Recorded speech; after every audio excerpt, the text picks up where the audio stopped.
The old tavern on Zerion Prime was dark and smoky.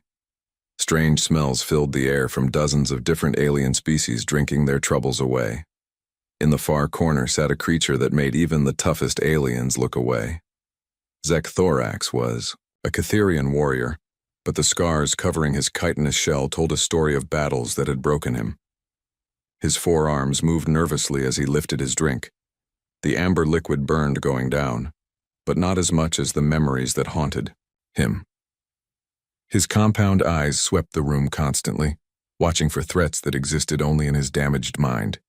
3 years had passed since the war ended, but for Zek-Thorax it never stopped. A young female Catherian approached his table. Her shell was smooth and unmarked, showing she had never seen real combat. She carried a recording device and moved, with the confidence of someone who had never faced death. "Veteran Zek-Thorax?" she asked softly. "My name is Velandra. I work for the Galactic News Network. I would like to speak with you about the Terran War."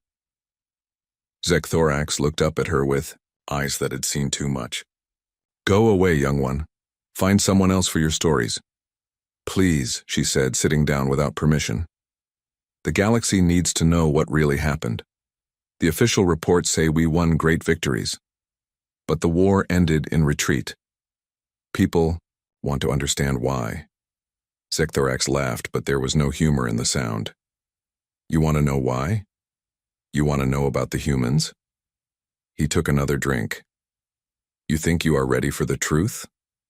Velandra activated her recorder. "Tell me what you saw." Zek-Thorax stared into his drink for a long moment. When he spoke, his voice was quiet and distant. "I was young then, like you. Proud of my strength, proud of my warrior heritage. The High Command told us we were going to conquer a new species. They showed us pictures of soft pink creatures with no armor, no claws, no natural weapons. They called them humans."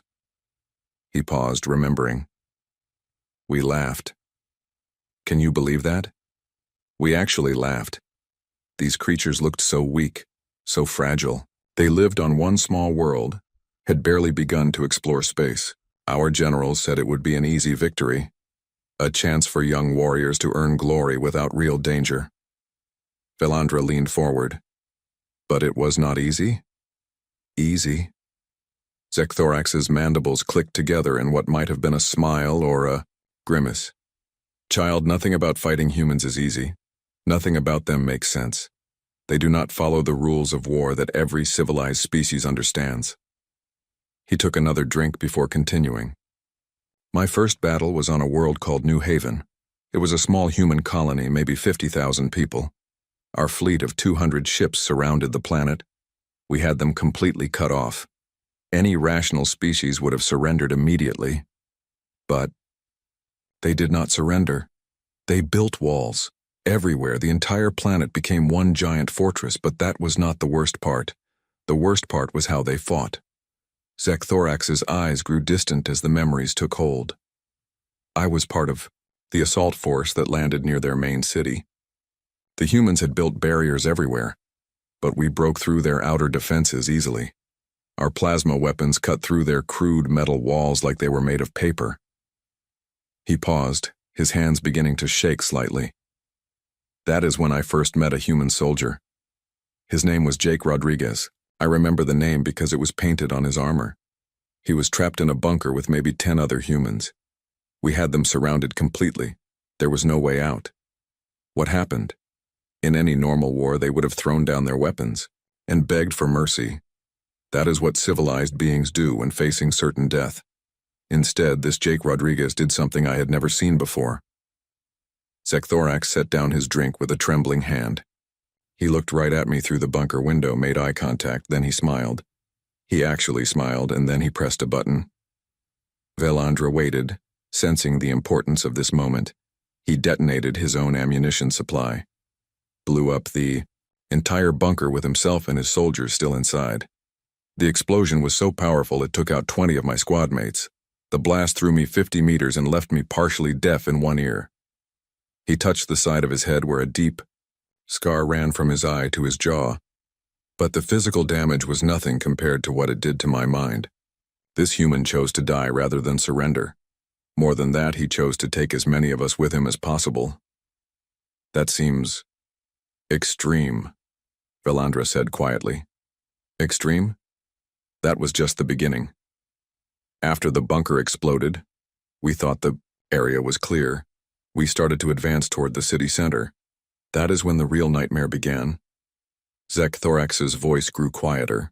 The humans had not retreated into the city like we expected. They were still there, hiding in the rubble we had created. As we moved forward, they attacked us from holes in the ground, from damaged buildings, from piles of debris. He gestured, with all 4 arms. They came at us with weapons that made no sense. Kitchen knives tied to metal poles, bottles filled with burning liquid. Some of them threw rocks. Rocks, but they threw them with such accuracy and force that they could crack our armor. How could primitive weapons hurt advanced soldiers? Because the humans using them were not fighting like soldiers. They were fighting like cornered animals protecting their young. I watched a human female, probably a shopkeeper or teacher, take down 3 Catherian warriors with nothing but a farming tool and pure determination. Zek-Thorax took another drink, his movements still shaky. But the worst part was their eyes. When you looked into a human's eyes during combat, you did not see fear. You did not see desperation, you saw absolute commitment. They had decided they were going to die and they were going to make it cost us everything. How did the battle end? It did not end. Not really. We took the city eventually, but at a cost no one had expected. For every human we killed, we lost 2 or 3 Catherians. Our casualty reports were so bad that Command thought we were lying. He leaned back in his chair. And that was just one small colony world. The humans had hundreds of worlds, billions of people. If every battle was going to be like New Haven, we would run out of soldiers before we conquered even a fraction of their territory. Valandra looked at her recorder to make sure it was still working. What happened to Jake Rodriguez, the soldier who destroyed the bunker? I found his body in the wreckage. He was burned beyond recognition, but he was still holding his weapon.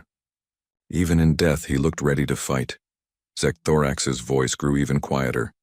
Next to his body was a picture, a female human and 2 small children. His family, I assume. He died for his family? No, child. That is what I thought at first, too. But I was wrong. He did not die for his family. He died for the idea that his family should be free. Do you understand the difference? Valandra shook her head. Most species fight for territory, for resources, for survival. Humans fight for concepts, ideas, things you cannot touch or measure. Jake Rodriguez died for the idea that no one should be able to force him to surrender. That is not rational. That is not how war is supposed to work. Zek-Thorax finished his drink and signaled for another. That was my first lesson about humans. They do not fight wars the way civilized species do. They fight wars the way gods fight wars, with absolute commitment to principles that matter more to them than life itself. And that was just the beginning. That was just the first day of the first battle on the first world. I spent 3 more years fighting humans. Each battle taught me something new about how terrifying they could be. Each victory cost us more than we could afford. Each defeat showed us new ways that humans could turn impossible situations into weapons. He looked directly at Valandra. You want to know why the war ended in retreat? Because we realized we were not fighting a species, we were fighting an idea. And ideas, young one, are much harder to kill than flesh and blood. Valandra ordered another drink for the old warrior. She could see that telling these stories was painful for him, but she needed to hear more. The galaxy had to understand what really happened during the war. Zek-Thorax stared at his fresh drink for several minutes before speaking again. His compound eyes seemed to focus on something far away, something only he could see. The second story I will tell you happened on a world called Titan's Gate. It was supposed to be our great victory, the battle that would break human resistance forever. He laughed bitterly. Instead, it became our worst nightmare. What made this battle different? Titan's Gate was not a colony world like New Haven. It was a fortress world, designed specifically for defense. The humans had built it to protect one of their major trade routes. When we arrived with our fleet, we expected a difficult fight, but still a manageable one. Zek'Thorax took a small sip of his drink. Our intelligence reports said the planet had about 2 million humans on it. Half soldiers, half civilians supporting the military base. We brought 3 million Catherian warriors and the largest fleet ever assembled.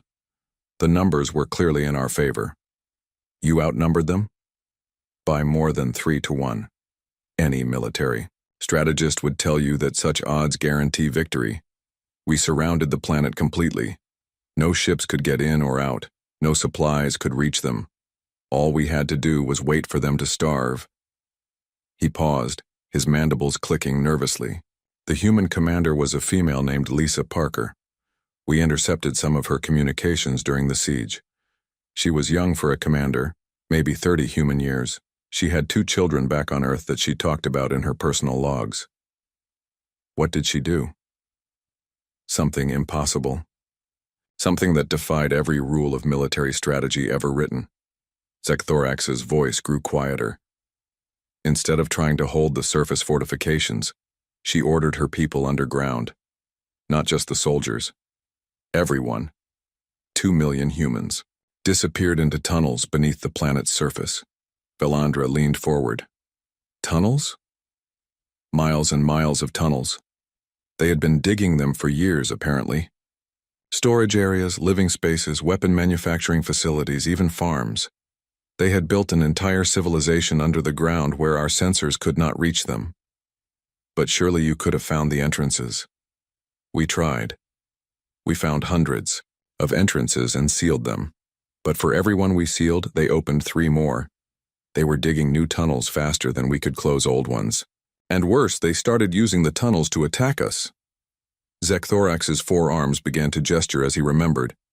Human soldiers would appear behind our lines, attack our supply convoys, and vanish back underground before we could respond. They knew every tunnel, every passage, every hiding spot. We were fighting an enemy that could be anywhere at any time.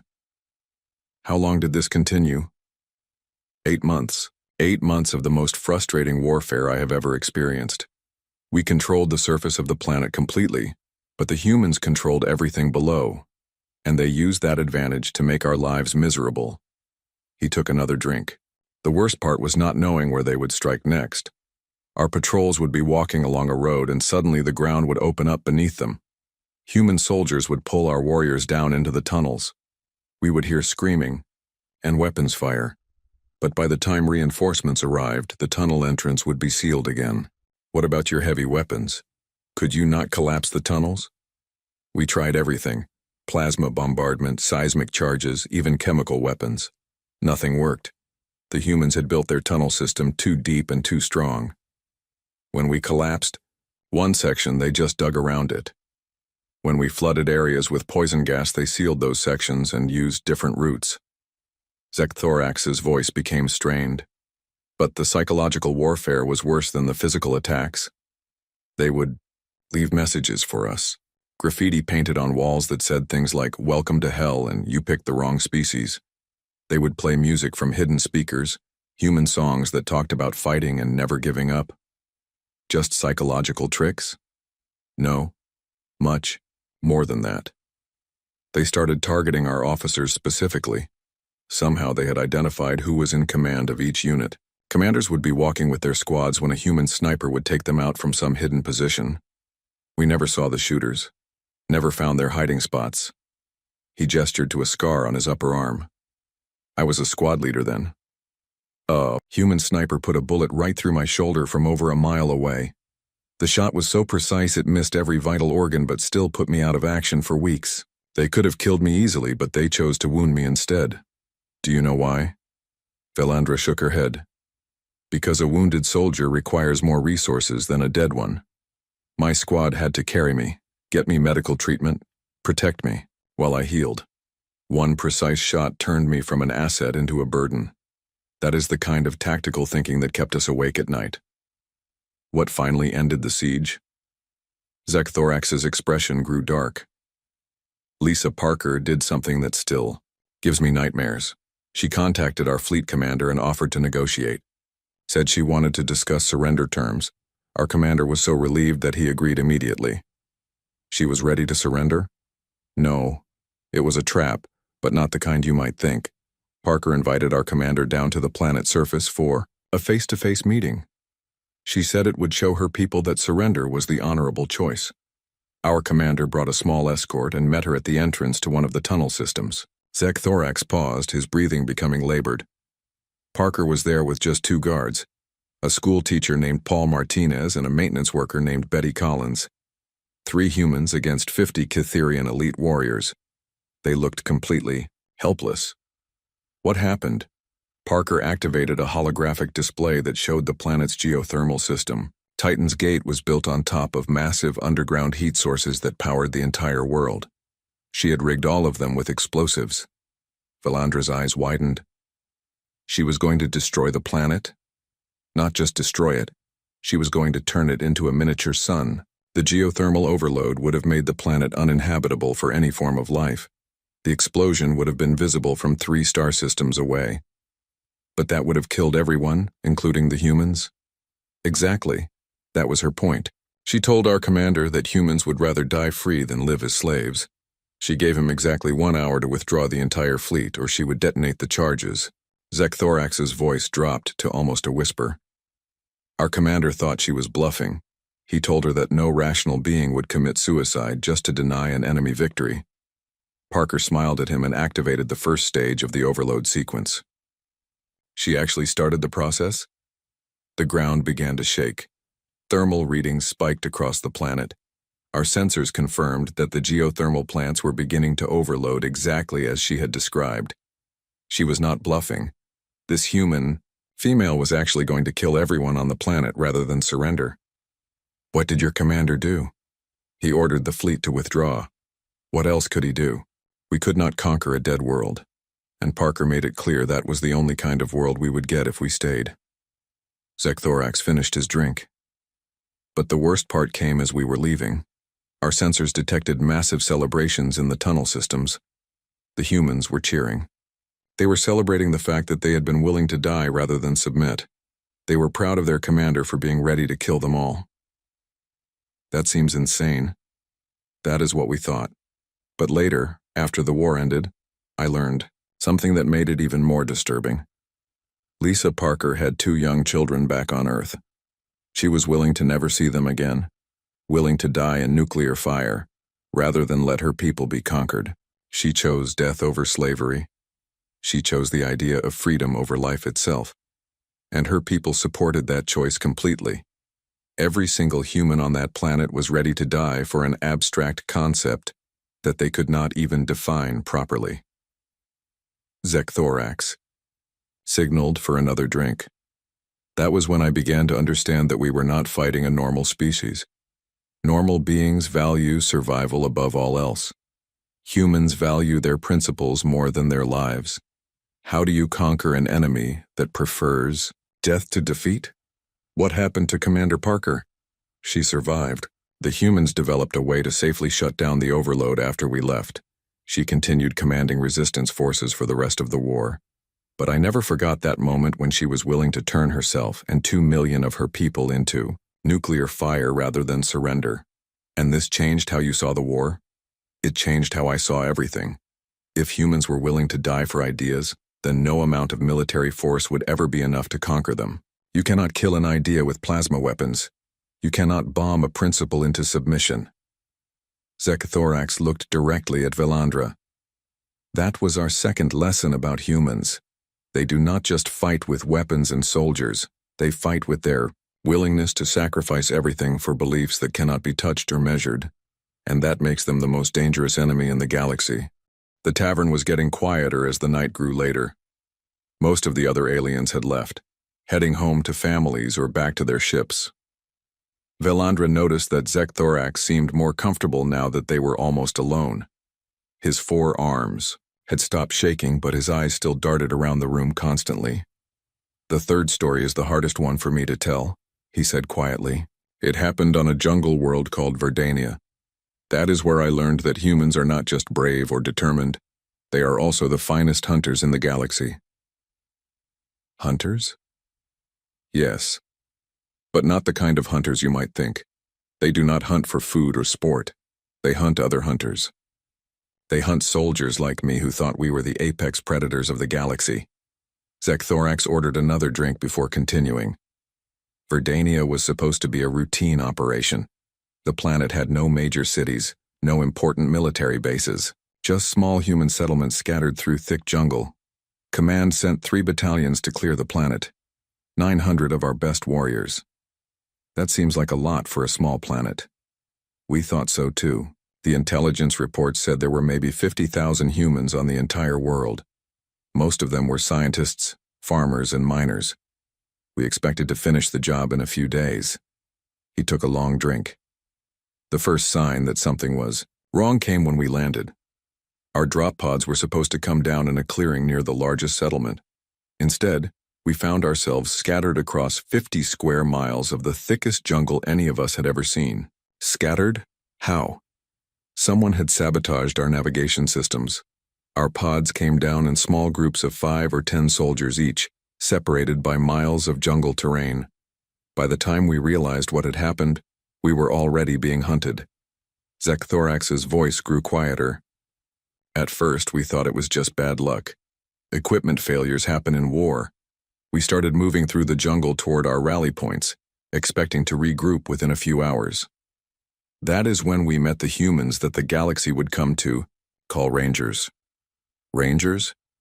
Human Special Forces soldiers. The finest warriors their species produces.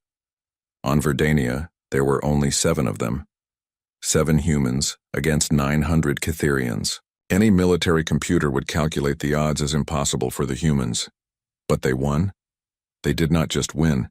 They destroyed us so completely that only 43 Catherians made it off that planet alive. I was one of them, and I still do not understand how I survived.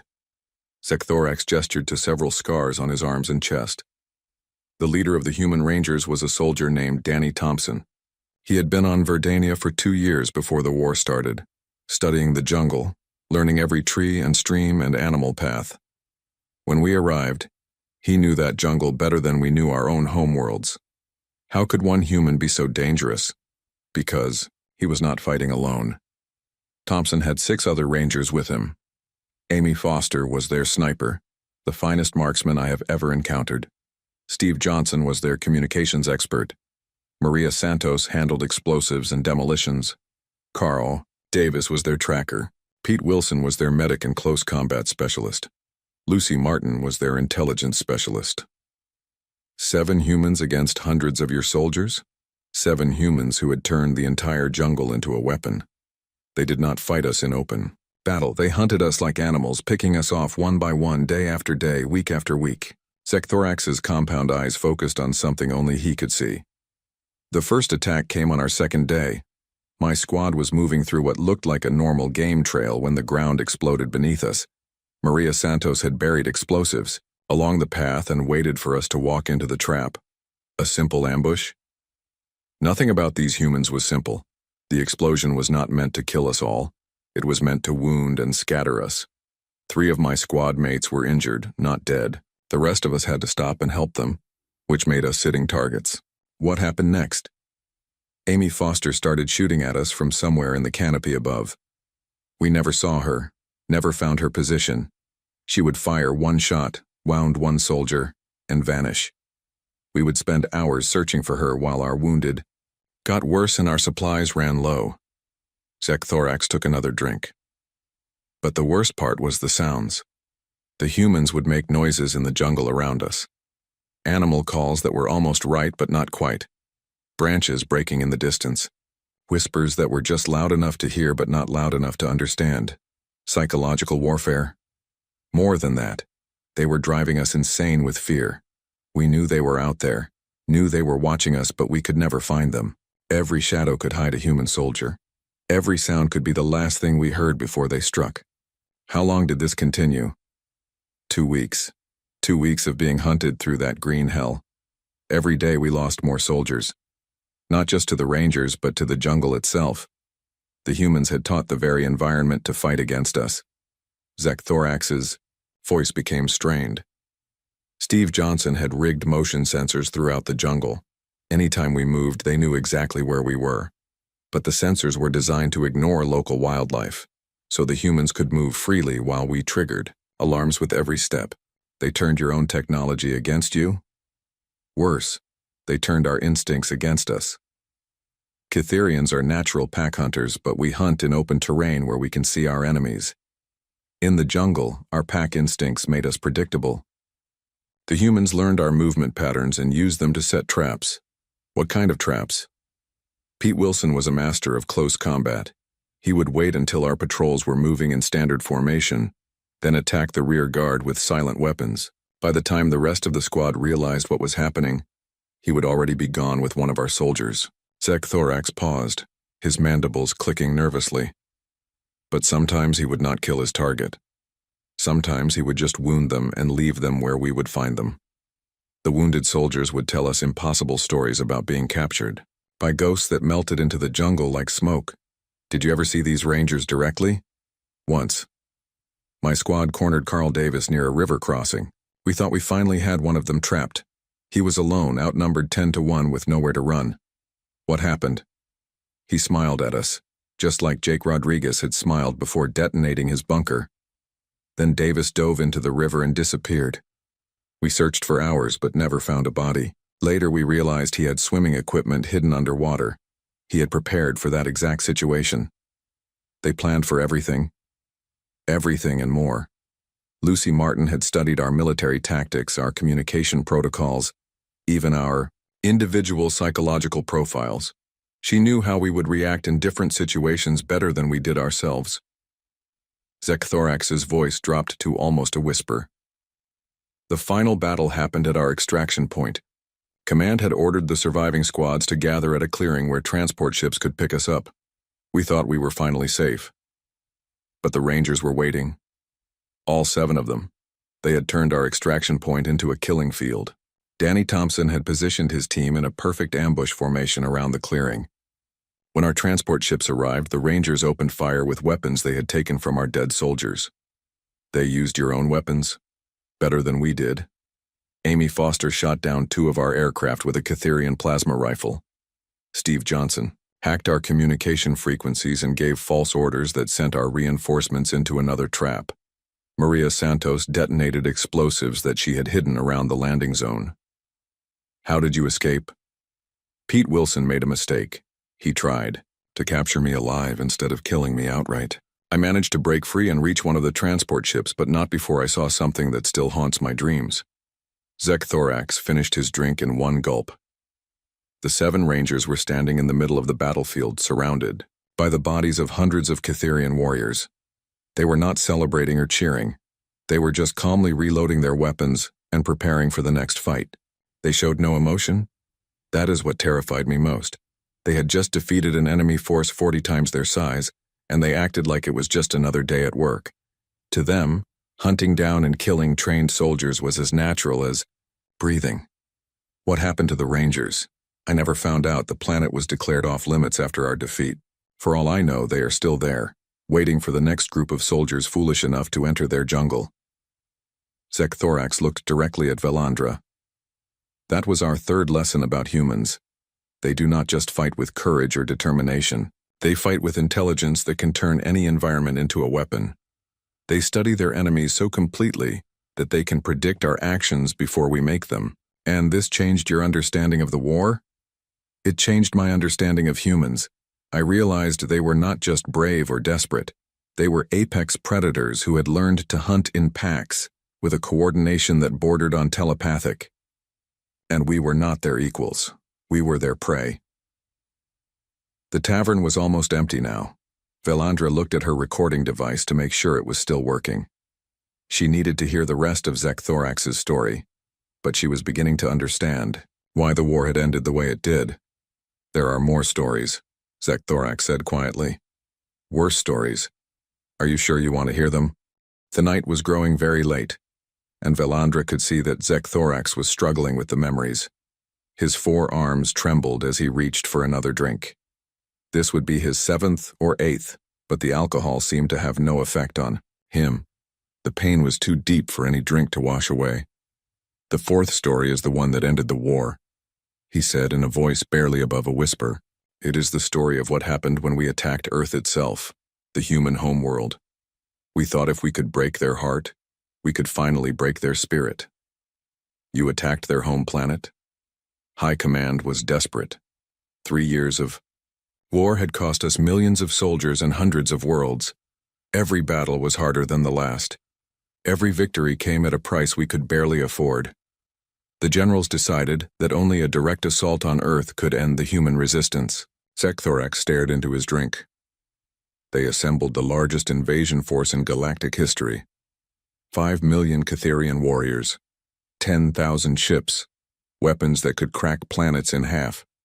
We thought surely this would be enough to conquer one small world, but it was not enough. It was not even close to enough. What we found at Earth was not an army or a government or a military force. What we found was an entire species that had decided to fight to the last breath. He took a long drink before continuing. The space battle above Earth lasted for 6 days. The humans had ships commanded by officers like Captain Nicole Wright and Commander Greg Miller.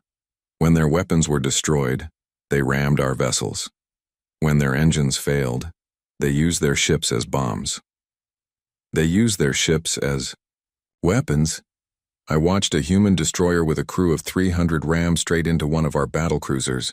The human captain, a woman named Carol Thompson, broadcast a message on all frequencies before impact. She said, "Tell my children I died free." Then she detonated her ship's reactor and took out a vessel 10 times her size. Sek'Thorax's compound, eyes grew distant. But the real nightmare began when we reached the planet's surface. Every human city had been turned into a fortress. Every street was a trap. Every building was a weapon. The entire planet was militarized? Worse than that. The entire population was militarized. Children as young as 12 were fighting alongside soldiers with 50 years of experience. Grandparents were building bombs in their kitchens. Teachers were coordinating resistance movements from school buildings. Children were fighting. I saw a group of teenagers led by a girl named Karen Davis hold off an entire Catherian battalion for 3 days. They had turned their school into a communications center that coordinated attacks across half the continent. When we finally broke through their defenses, we found that Karen was only 16 years old. Sek'Thorax's voice became strained. But age did not matter to these humans. I watched an old man named Frank Cooper defend a subway entrance for 6 hours. He was maybe 70 years old, walking with a cane, but he had rigged the tunnel with mining explosives and held off 50 of our best warriors. How could an old man fight trained soldiers? Because he was not fighting for conquest or glory. He was fighting to protect the families hiding in the subway tunnels behind him. When we finally killed him, we found pictures in his pockets. Children and grandchildren that he would never see again because he chose to die defending them. The humans fought for their families. They fought for more than families. They fought for the idea that their world should remain free. I saw things that still give me nightmares. A nurse named Linda Hayes barricaded herself in a hospital with wounded civilians. She held us off for 3 days using surgical tools as weapons and medical knowledge to cause maximum damage. Sek'Thorax paused, his breathing becoming labored. Linda Hayes was not a soldier. She was a healer, someone trained to save lives. But when we threatened her patients, she became one of the most dangerous fighters I ever faced. She knew exactly where to strike to disable our armor, exactly how to use medical equipment as weapons. What happened to her? We killed her eventually, but not before she had wounded or killed 30 of our soldiers. When we searched the hospital afterward, we found that she had saved over 200 human civilians. She died protecting people she had never met before, people who were not even her own family. The entire population fought like this. Every human we encountered was ready to die rather than surrender. In one city, we cornered a group of civilians in an apartment building. Among them was a pediatric surgeon named Kelly Adams. We offered them safe passage if they surrendered peacefully. Did they accept? Kelly Adams answered for the group. She said they would rather die as free humans than live as alien slaves. Then she triggered explosives that brought down the entire building. She killed herself and 50 other civilians rather than accept our mercy. Thorax finished his drink and immediately ordered another. But the worst part was not their willingness to die. The worst part was how they coordinated their resistance. Somehow every human on the planet seemed to know what every other human was doing. They had good communications? Better than good. They had something we had never encountered before. When one resistance cell was destroyed, 3 more would appear to take its place. When we cut their communication lines, they found new ways to share information. When we captured their leaders, new leaders emerged from the civilian population. How was this possible? Because every human was a potential leader. Every civilian was a potential soldier. Every child was a potential coordinator. They did not need a command structure because they all shared the same purpose. They all wanted the same thing, and they were all willing to die for it. Thorax's voice dropped to almost a whisper. I remember one battle in particular. We had surrounded a residential area where maybe 10,000 humans lived, families with children, old people, shopkeepers, and teachers. We expected them to surrender immediately. But they did not. They turned their neighborhood into a maze of death traps. Every house was rigged with explosives. Every street had hidden weapons.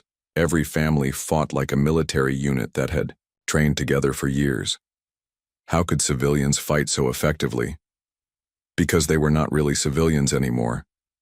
The moment we invaded their world, every human became a soldier. A grandmother named Mary Johnson taught her grandchildren how to make bombs from household chemicals. A school principal named Robert Davis used his knowledge of the neighborhood to coordinate sniper attacks. Children were making weapons? Children, parents, grandparents, everyone. I watched a 10-year-old boy named Tommy Wilson guide our patrol into an ambush that his family had prepared. When we realized what had happened, the boy smiled at us and said, "Welcome to Earth," right before his father detonated explosives that killed half my squad. Thorax's forearms began to shake again. But the breaking point came when we encountered a group of human scientists led by a man named Dr. Andrew Clark. They had barricaded themselves in a research facility with weapons that we did not understand. What kind of weapons? Experimental. Devices that could destroy all life on the planet. Not just human life, all life. They had created bombs that would turn Earth into a dead rock floating in space. And they were ready to use them. They would destroy their own world? Dr. Clark contacted our fleet commander and gave him an ultimatum. Withdraw from Earth immediately, or everyone dies together. He showed us readings from the weapons, proof that they could do exactly what they claimed. Was he bluffing? Our scientists analyzed the data and confirmed that the weapons were real. These humans had built devices that could sterilize their entire planet, and they were prepared to use them rather than accept conquest. Thorax looked directly at Velandra. Can you imagine that? An entire species willing to commit suicide rather than submit to foreign rule? They loved their freedom more than they loved their lives, more than they loved their children, more than they loved their world itself. What did your commander do? He ordered the fleet to withdraw. What choice did he have? We could not conquer a dead planet. And the humans made it clear that death was their final answer to conquest. So the invasion failed. The invasion did more than fail. It showed the entire galaxy that humans cannot be conquered by any amount of military force. You cannot defeat an enemy that prefers death to defeat. You cannot occupy a world where every civilian is willing to become a suicide bomber. Thorax finished his drink and stared at the empty glass. That was our 4th lesson about humans. When cornered, when their backs are against the wall, when facing complete destruction, they do not break. They become more dangerous than any weapon ever built. And this ended the war? This ended any hope of victory. How do you conquer a species that will destroy themselves rather than submit? How do you rule people who value ideas more than existence itself? The old warrior looked exhausted, but Velandra could see there was still one more story he needed to tell. The hardest story of all. There is one more thing you need to hear, Thorax said quietly. The real reason the war ended. The reason that will change how the galaxy sees humans forever. The tavern was nearly empty now. Only Velandra and Thorax remained, sitting in the dim light of the corner booth. The old warrior looked exhausted, as if telling these stories had drained something vital from him. But his compound eyes were clear, focused on something important he still needed to say. "The fifth story is not about a battle," he said quietly. "It is about why the war really ended, and it is the most frightening story of all." Velandra checked her recording device one more time. She sensed this would be the most important part of everything she had heard tonight. "Everyone thinks the war ended because we could not defeat the humans militarily. That is only partly true. The real reason the war ended was because my own people began to refuse orders." "Your soldiers stopped fighting?" "Not exactly. They stopped wanting to fight. After Earth, after seeing what humans were willing to do for their freedom, something changed in the Catherian military. Soldiers started asking questions that had never been asked before. Zekthorax ordered one final drink. His movements were slow and deliberate, as if he was gathering strength for this last revelation. It started with small things. Soldiers hesitating before attacks, officers questioning orders from command, veterans like me talking quietly about what we had seen humans do for their beliefs. What kind of questions were they asking? Questions like, what are we fighting for? And why do we want to conquer people who would rather die than submit? Questions that military commanders do not want their soldiers to think about. But surely your soldiers understood they were fighting for the empire. That was the problem. We began to realize that fighting for an empire is not the same as fighting for an idea. Humans fought for concepts like freedom and family and home. We fought because we were ordered to fight. The difference became impossible to ignore. Zekthorax took a long drink. The breaking point came when I met a captured human pilot named Captain Rick Davis. He had been shot down during the final assault on Earth and was being held in our prison ship. What was special about this pilot? Nothing on the surface. He was just an ordinary human male, maybe 40 years old. He had been flying supply runs to help evacuate civilian populations. Not even a combat pilot, just someone trying to save lives. But something about him affected you? Everything about him affected me. When I first saw him in his cell, he was not cowering or begging for mercy like most prisoners do. He was sitting calmly, looking at pictures he kept in his pocket. Pictures? Pictures of his family, his wife Karen, his daughter Lucy, who was learning to walk, his son Mark, who had just started school. He talked about them constantly, but not in a sad way. He talked about them like they were the most important things in the universe. Zekthorax's voice grew softer. I was assigned to interrogate him, to learn about human defensive positions. But instead of asking him about military secrets, I found myself asking him about his family, about why those pictures mattered so much to him. What did he tell you?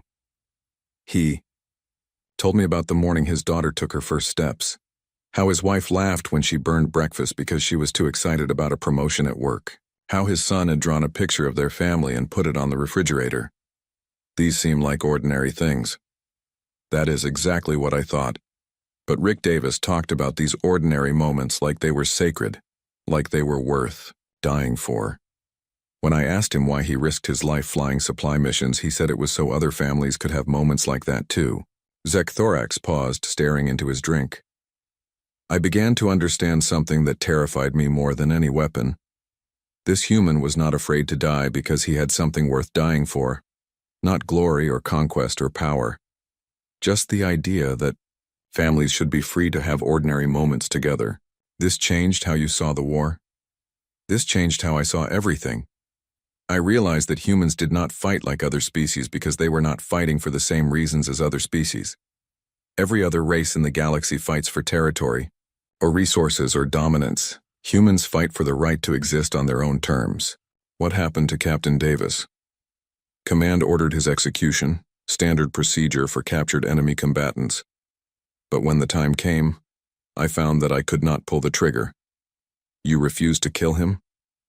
I could not stop thinking about his daughter learning to walk, about his wife burning breakfast, about his son's drawing on the refrigerator. I could not kill someone who fought for such simple, beautiful things. Zekthorax's forearms began to tremble again. But it was more than that. I began to wonder what I was fighting for. What did the Catherian Empire offer that was worth destroying families like Rick Davis's? What glory was worth taking away a little girl's father?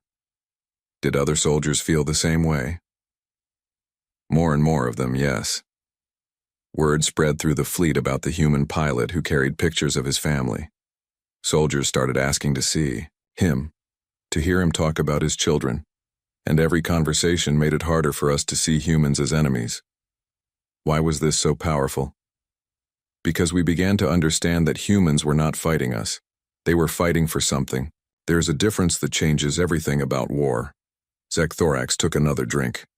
The final moment came when Rick Davis was scheduled for execution. The entire crew knew about it. As I was escorting him to the execution chamber, he asked me about my own family. You had a family? I had a mate and 3 offspring back on the homeworld. I had not thought about them much during the war. Military duty came first. Family was secondary. But when Rick Davis asked about them, I found myself talking about my youngest offspring's first molt, about my mate singing, about simple moments I had forgotten I treasured. What did he say? He said that my family sounded wonderful, and that he hoped the war would end soon so I could go home to them. Here was a human facing execution, and he was worried about my family reunion. That affected you? It destroyed me. I realized that this human cared more about my family than I did. He valued things that I had learned to ignore in pursuit of military glory. He made me see that I had been fighting to destroy the very things that made life worth living. What did you do? I helped him escape. I disabled the security systems and gave him access to a shuttle. He made it back to Earth, safely. You committed treason?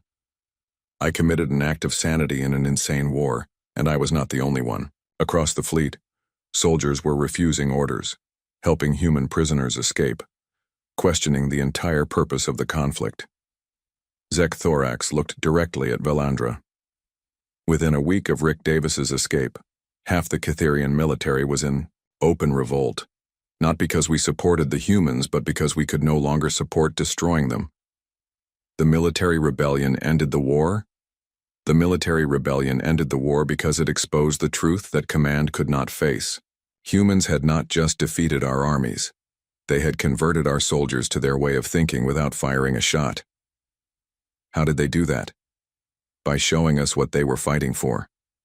Once we understood that humans fought for love instead of hate, for creation instead of destruction, for family instead of empire, we could not bring ourselves to destroy them.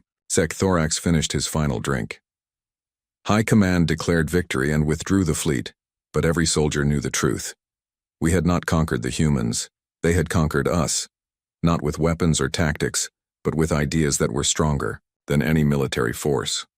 And this is why humans are feared across the galaxy. Humans are not feared. They are respected, which is far more dangerous. Fear fades when the threat is gone. Respect lasts forever, and it spreads. What do you mean? Every species that has encountered humans in peace has learned the same lesson we learned in war. Humans do not just fight for survival. They fight for principles that make life worth living, and those principles are contagious. Contagious?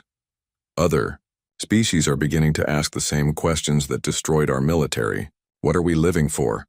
What makes existence meaningful? What is worth dying for besides mere survival? Thorax stood slowly, his scarred form casting long shadows in the dim light. The galaxy will never be the same because of humans. They have introduced ideas that cannot be uninvented, concepts that cannot be forgotten. What kind of concepts? The idea that freedom is more valuable than safety, that dignity matters more than comfort, that some things are worth sacrificing everything to protect. These ideas spread from world to world, from species to species. And this threatens the established order. It destroys the established order. Empires are built on the belief that survival is the highest good. Humans have proven that some things are more important than survival. Once people believe that, empires become impossible to maintain. Valandra looked at her recording device, overwhelmed by everything she had heard. What happens now? Now the galaxy learns to live with a species that cannot be conquered, cannot be intimidated, and cannot be forced to compromise their core beliefs. Humans have earned their place among the stars not through superior technology or greater numbers, but through the strength of their convictions. Thorax moved toward the exit, then paused. Remember this, young journalist. The war between Catherians and humans ended 3 years ago. But the real war, the war of ideas, has just begun. And in that war, humans have already won.